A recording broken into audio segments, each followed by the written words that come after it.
آج ہمارے سامنے اعتزاز احسن کی کتاب دی انڈس ساگا کے کچھ حصے ہیں، جی اور یہ کوئی عام تاریخ کی کتاب نہیں ہے، بلکہ ایک بہت بڑا دعویٰ ہے، ایک پورا نظریہ ہے۔ بالکل اور سب سے دلچسپ بات تو یہ ہے کہ اس کا بڑا حصہ مصنف نے جیر میں لکھا تھا۔ جی ہاں ان کا جو مین آئیڈیا ہے نا، وہ روایتی تاریخ سے بالکل ہٹ کر ہے۔ وہ کہتے ہیں کہ جسے آج ہم پاکستان کہتے ہیں، یعنی وادی سندھ، ہم اس کی تہذیب کی اپنی ایک الگ ہزاروں سال پرانی تاریخ ہے، جو گنگا کی وادی یعنی ہندوستان سے ہمیشہ بالکل مختلف رہی ہے۔ صحیح تو آج ہم اسی نظریے کی گہرائی میں اتریں گے، یہ سمجھنے کی کوشش کریں گے کہ آخر وہ کون سے تاریخی اور کیا کہتے ہیں ثقافتی عوامل تھے جنہوں نے یہاں کے انسان کی ایک الگ پہچان بنائی۔ بالکل، اور یہ کتاب تاریخ کو نا الگ الگ واقعات کے طور پر نہیں دیکھتی، اچھا، بلکہ ایک بہتے ہوئے دریا کی طرح دیکھتی ہے، جس پہ ہزاروں سال پرانی لہریں آج بھی ہمارے حال پر اثر انداز ہو رہی ہیں۔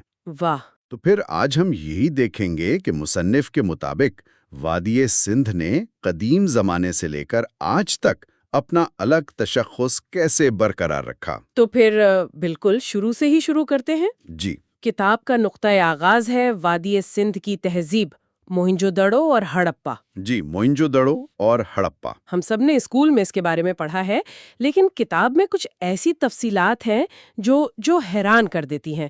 مطلب یہ لوگ کتنے جدید تھے۔ بہت زیادہ۔ پکی اینٹوں کا استعمال، ایسا نکاسی آب کا نظام جو آج بھی کئی شہروں میں نہیں ملتا، بالکل کپاس کا استعمال، اور میسوپوٹیمیا اور مصر جیسی تہذیبوں کے ساتھ تجارت۔ اور ایک چھوٹی سی مثال ان کی ذہانت کی یہ ہے کہ موئنجو دڑو میں استعمال ہونے والی اینٹ کا size 7 by 14 by 28 centimetre, اچھا، وہ آج کی جدید اینٹ کے سائز کے تقریباً برابر ہے۔ کیا واقعی؟ جی، مصنف کہتے ہیں کہ اس سے یہ ظاہر ہوتا ہے کہ وہ 5000 سال پہلے بھی انسانی ہاتھ کی ساخت کو سمجھتے تھے۔ یعنی ایک مستری کے ہاتھ میں اینٹ کیسی ہونی چاہیے؟ ایگزیکٹلی، یہ تفصیلات پر توجہ دینے کی ایک غیر معمولی مثال ہے۔ یہ تو کمال ہے۔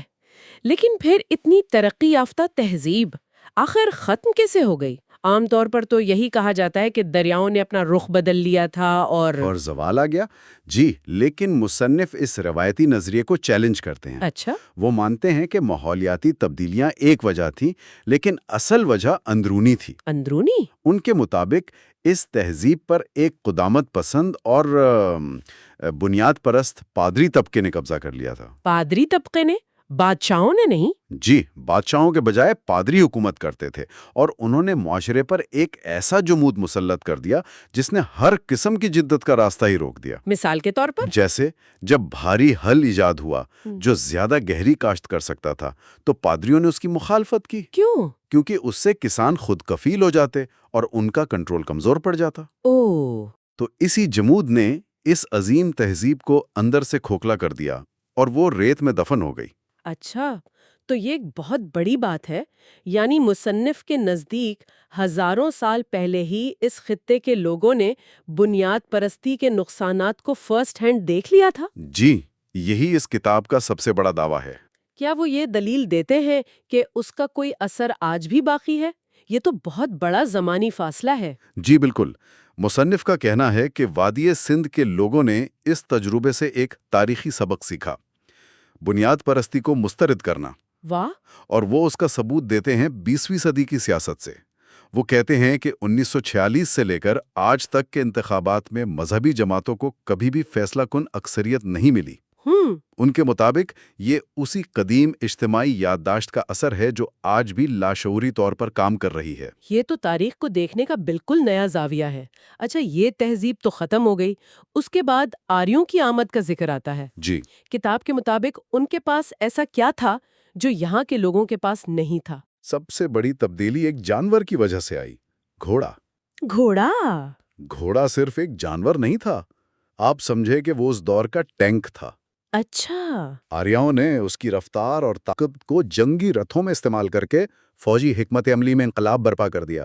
اور وادی سندھ کے لوگ پیدل لڑتے تھے؟ جی، وہ اس کا مقابلہ نہ کر سکے، لیکن یہ صرف ٹیکنالوجی کا تصادم نہیں تھا، یہ دو ثقافتوں کا ٹکراؤ بھی تھا۔ کس طرح؟ مصنف کے مطابق آریاؤں کی آمد سے پہلے وادی سندھ کی ثقافت میں مادر سری نظام یعنی عورت کی اہمیت کے گہرے اثرات تھے۔ یہ بہت دلچسپ ہے۔ کیا وہ قدیم مادر سری ثقافت مکمل طور پر ختم ہو گئی؟ نہیں، مصنف کا خیال ہے کہ وہ ختم نہیں ہوئی، بلکہ اس نے حملہ آوروں کی پتر سری ثقافت پر بھی اپنے نقوش چھوڑے۔ کوئی مثال ہے اس کی؟ وہ اس کی ایک بہت ہی دلچسپ مثال آج کی شادی کی رسومات سے دیتے ہیں۔ اچھا؟ جیسے دلہن کی بہنوں کا دولہے کے جوتے چھپانا۔ ہاں، وہ تو ایک رسم ہے۔ مصنف کے مطابق یہ کوئی مذاق نہیں، بلکہ اس قدیم مزاحمت کی ایک علامتی یادگار ہے، جہاں دلہن اور اس کے خاندان کی برتری کا علامتی اظہار کیا جاتا ہے۔ واقعی، شادی کی ایک عام رسم کی جڑیں ہزاروں سال پرانی ثقافتی مزاحمت میں ہے۔ یہ تو ایک بہت ہی بولڈ دعویٰ ہے۔ جی، اچھا، تو آریاؤں کی آمد اور گھوڑے کے استعمال نے جنگ کا نقشہ بدل دیا، لیکن تاریخ میں اگلا بڑا موڑ کب آتا ہے؟ وہ چیز تھی لوہا۔ لوہا؟ جی، لوہے کی دریافت نے صرف بہتر اوزار اور ہتھیار ہی نہیں دیے، اس نے ایک مکمل سماجی اور معاشی انقلاب برپا کر دیا۔ کیسے؟ لوہے کی مضبوط کلہاڑی سے پہلی بار گھنے جنگلوں کو صاف کیا گیا۔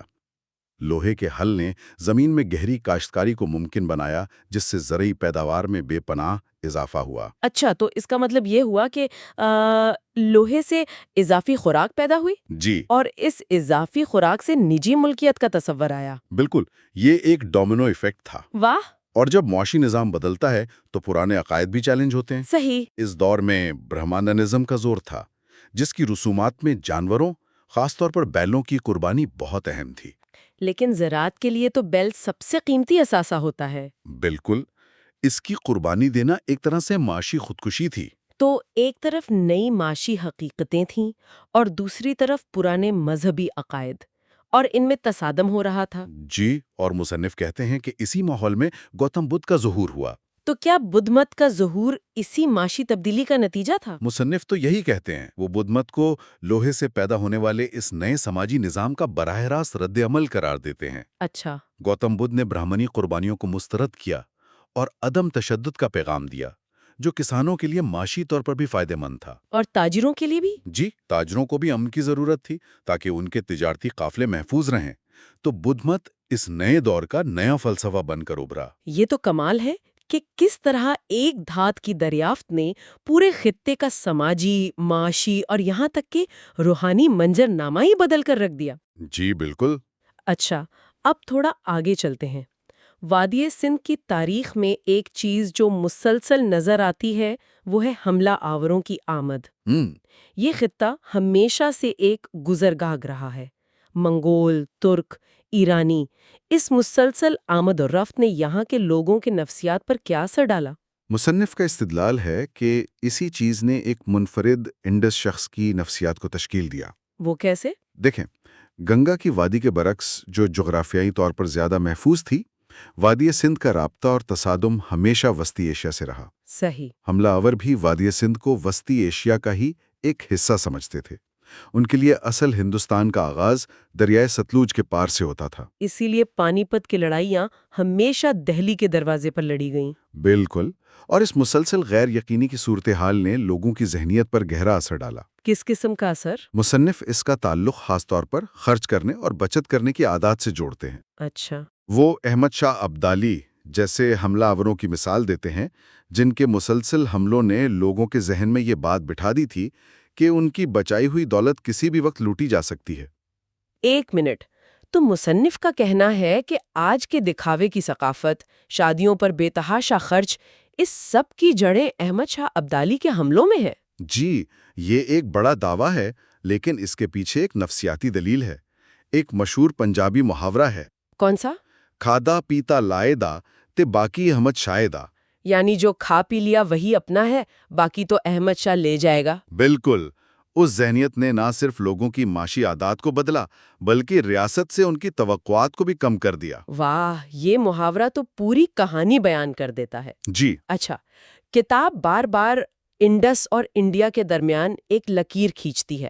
مصنف کے مطابق یہ دو متوازی تہذیبیں تھیں۔ کیا اس فرق کو مٹانے کی کبھی کوئی کوشش ہی نہیں ہوئی؟ کوششیں ضرور ہوئیں۔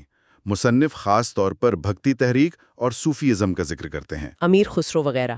جی، امیر خسرو جیسے شعراء نے فارسی روایات سے ہٹ کر مقامی زبان اور استعارے استعمال کیے تاکہ ایک مشترکہ ثقافت پیدا ہو۔ لیکن پھر کیا ہوا؟ بعد میں، خاص طور پر اورنگزیب کے دور میں، جب ریاست کا رویہ زیادہ سخت ہو گیا تو وادی سندھ کے صوفی شعراء نے اپنی شاعری کو مزاحمت کا ایک ذریعہ بنا لیا۔ تو اس کا مطلب ہے کہ جب اسٹیبلشمنٹ سخت ہوئی تو شاعری عوام کی آواز بن گئی؟ بلے شاہ، شاہ حسین۔ بالکل، ان کی شاعری اسٹیبلشمنٹ کے خلاف ایک توانا آواز بن گئی۔ اور یہاں ایک اور دلچسپ بات ہے۔ جی، مصنف کہتے ہیں کہ اس شاعری میں عورت کو ایک بہت مضبوط اور آزاد کردار کے طور پر پیش کیا گیا ہے، جیسے ہیر یا سوہنی۔ جی، اور وہ اسے وادی سندھ کی قدیم مادر سری روایات کا تسلسل قرار دیتے ہیں، جو ہزاروں سال بعد صوفی شاعری میں دوبارہ زندہ ہو رہی تھیں۔ یہ ایک بہت ہی گہری بات ہے۔ تو جب انگریز اس خطے میں آئے، اس وقت کیا صورتحال تھی؟ وہ موازنہ مصنف کی دلیل کا مرکزی نقطہ ہے۔ اچھا۔ وہ کہتے ہیں کہ یورپ میں ایک نیا برجوا یعنی تاجر طبقہ ابھر رہا تھا، قومی ریاستیں بن رہی تھیں اور بادشاہ کے اختیارات کو پارلیمنٹ کے ذریعے محدود کیا جا رہا تھا۔ اور یہاں اس کے برعکس مغل سلطنت ایک جاگیردارانہ نظام پر قائم تھی، جہاں تمام زمین بادشاہ کی ملکیت تھی۔ اچھا، تو کسی بھی امیر کی موت پر اس کی جاگیر ضبط ہو سکتی تھی؟ جی، اس نے بھی دولت جمع کرنے یا طویل مدتی سرمایہ کاری کی حوصلہ شکنی کی۔ اس نے بھی اسی کھادا پیتا لائدہ والی ذہنیت کو مزید تقویت دی ہوگی۔ بالکل، جب انگریز آئے تو وہ اپنے ساتھ ایک بالکل مختلف نظام لائے، سرمایہ دارانہ نظام۔ لیکن اس نظام نے برصغیر میں ایک نئی اور گہری تقسیم کو جنم دیا۔ جی، اور میرے خیال میں اب ہم کتاب کے سب سے اہم اور شاید سب سے متنازع حصے کی طرف آ رہے ہیں۔ بالکل۔ مصنف کے مطابق یہی تقسیم پاکستان کی بنیاد بنی۔ جی، مصنف کا بنیادی نظریہ یہ ہے کہ تقسیم کی وجہ صرف مذہب نہیں تھا، بلکہ معاشی اور سماجی ساخت کا فرق تھا۔ اس نقطے کی وضاحت کریں۔ ان کے مطابق 20ویں صدی کے آغاز تک ہندوستان کے ہندو اکثریتی علاقوں میں ایک مضبوط، تعلیم یافتہ اور غالب برجوا طبقہ وجود میں آ چکا تھا۔ یعنی تاجر، صنعت کار، بینکر وغیرہ۔ جی، جو انگریزوں کے لائے ہوئے نئے نظام سے فائدہ اٹھا رہے تھے۔ اس کے برعکس وادی سندھ کا مسلم اکثریتی معاشرہ اب بھی بنیادی طور پر جاگیردارانہ اور ذریعی تھا۔ تو یہ دو مختلف معاشروں کا ٹکراؤ تھا، ایک جو صنعتی اور سرمایہ دارانہ دور میں داخل ہو چکا تھا، اور دوسرا جو ابھی تک زرعی اور جاگیردارانہ دور میں جی رہا تھا۔ مصنف کے مطابق پاکستان کی تحریک اس خوف کا نتیجہ تھی کہ آزادی کے بعد متحدہ ہندوستان میں یہ زرعی مسلم معاشرہ اس کہیں زیادہ منظم اور طاقتور ہندو برجوا طبقے کے ماتحت ہو جائے گا۔ یعنی یہ دو مذاہب کا نہیں بلکہ دو مختلف تاریخی ادوار میں رہنے والے معاشروں کا ٹکراؤ تھا۔ بالکل، جس کا اظہار مذہبی زبان میں ہوا۔ تو اس ساری گفتگو کا خلاصہ یہ ہے کہ ہم نے ہزاروں سال کی تاریخ کا ایک طوفانی سفر طے کیا۔ جی، موئن دڑو کے پادریوں کے جمود سے لے کر آریاؤں کے گھوڑے تک، لوہے کے انقلاب سے لے کر احمد شاہ ابدالی کے حملوں کی نفسیات تک، اور آخر میں 20ویں صدی کے معاشی ٹکراؤ تک۔ مصنف ان سب کو ایک ہی دھاگے میں پرو کر یہ دلیل پیش کرتے ہیں کہ انڈس کی ایک الگ شناخت ہے۔ جی، یہ کتاب ایک بہت مضبوط، اگرچہ قابل بحث بیانیہ پیش کرتی ہے جو روایتی تاریخ کو چیلنج کرتا ہے۔ یہ پاکستان کے قیام کو 1947 کے ایک سیاسی واقعے کے بجائے ایک گہرے، ہزاروں سال پرانے تاریخی اور تہذیبی اختلاف کے منطقی نتیجے کے طور پر دیکھتی ہے۔ یہ ایک ایسا نظریہ ہے جو سوچنے پر مجبور کرتا ہے، چاہے آپ اس سے اتفاق کریں یا نہ کریں۔ بالکل۔